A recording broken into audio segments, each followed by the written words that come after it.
నమస్తే అండి. వీడియోలోకి వస్తే చూడండి, నేను క్యారెట్ రైస్ తయారు చేస్తున్నానండి. తయారు చేసే విధానం చూపిస్తాను చూడండి. ఒక కడాయి పెట్టుకొని నేను 2 స్పూన్ల ఆయిల్ వేసుకుంటున్నాను చూడండి. తర్వాత నేను పోపు దినుసులు వేసుకుంటున్నా.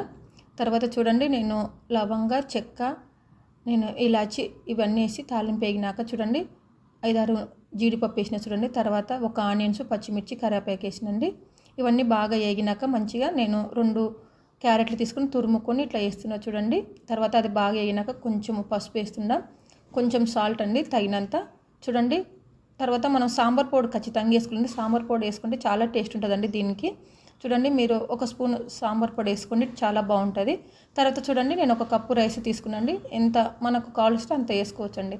తర్వాత చూడండి, నేను 1 లెమన్ తీసుకున్నా చూడండి. లెమన్ ఖచ్చితంగా వాడండి, చాలా బాగుంటుంది చూడండి. తర్వాత మనం మంచిగా కలుపుకొని దీన్ని మనము సర్వింగ్ బౌల్లో సర్వీస్ చేసుకుంటే ఎంతో టేస్టీ అయిన క్యారెట్ రైస్ రెడీ అయ్యండి.